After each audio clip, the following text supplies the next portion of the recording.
everyone. Thank you for being here. Thank you for sparing the time. My name is Trujan and I represent ARC Human Rights, an ECOSOC accredited organization. Sorry, I'm short. Organization that advocates for the rights of Azerbaijani people in Iran. For those who may be less familiar with Iran's demographic composition, I think it's worth mentioning that approximately 50 to 60% of Iran's population is made out of non-Persians.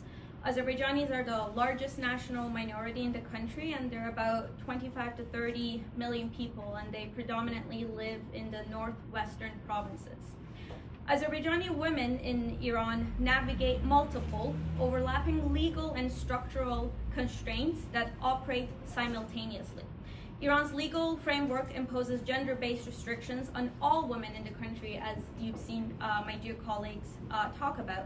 However, Azerbaijani women, like many other minority women, as Sabah talked about, Baluchis and Kurdish women, they're additionally subjected to racist and classist discrimination that shapes their access to public institutions, economic resources, and legal protection in distinct ways.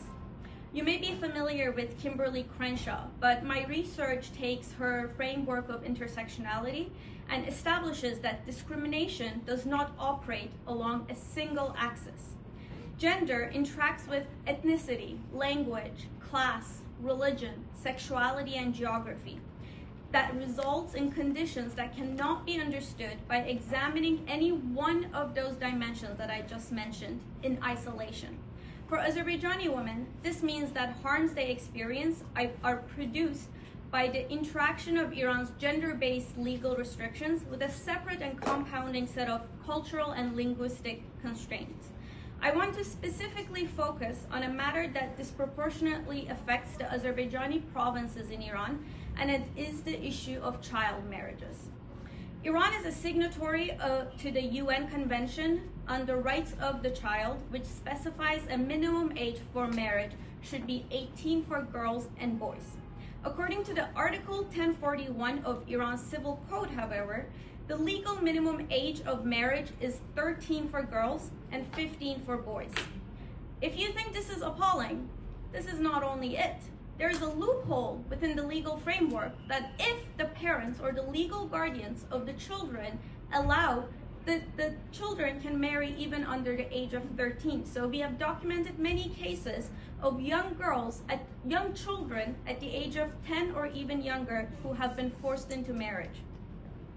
The law does not only protect girls from early marriage, it certainly facilitates it.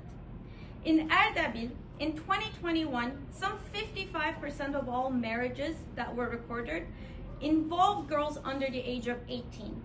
The next highest child marriage rates were recorded in Bostanabad in East Azerbaijan province. Amongst the list of provinces in Iran with the highest known ratio of marriages of girls under the age of 13, two of them include the provinces of Zanjan and East Azerbaijan, where a lot of Azerbaijanis live. But this is not just a matter of legal framework. It is a matter of access to education, culture, and religion. For the past 100 years in Iran, non-Persian languages have been banned, and this continued after the 1979 Islamic Revolution. The Iranian constitution designates Persian as the sole official language of instruction, administration, and media.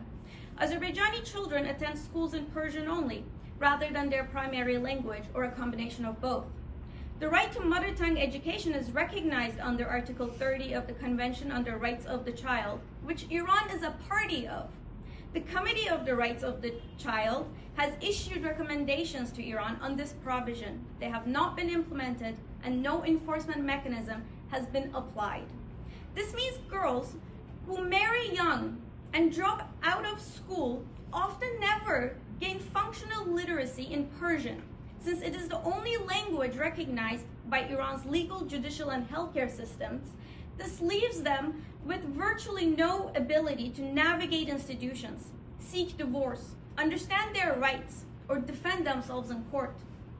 Iran's minority regions have also been systematically underfunded, as mentioned by Sabah again. In Azerbaijani regions, Unemployment rates are measurably higher than national average, with at least 30% of the population living in poverty. When provinces are disproportionately underfunded, underinvested, families with strong patriarchal views, particularly in rural and tribal areas, are more likely to view the early or forced marriage of daughters as a means of alleviating poverty, or just a norm. There is also a religious aspect of this as well. Without proper education, Azerbaijani girls in Iran are left with no framework through which to critically engage with or question, challenge, demand religious justifications used to normalize child marriage. For Azerbaijani women, this creates both a social and financial dependency on men. This is self-reinforcing.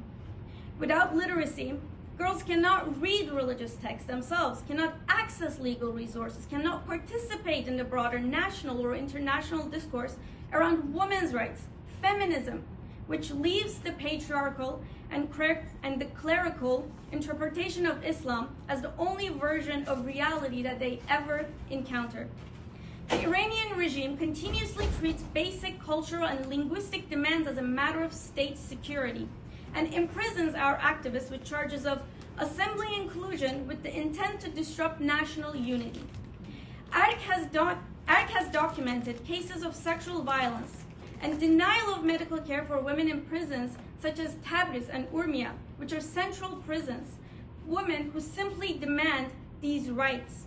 In a state of war or mass civil unrest, the pre-existing structures of oppression that define the lives of Azerbaijani women in Iran intensify, creating conditions in which sexual violence becomes a weapon and a consequence of conflict simultaneously.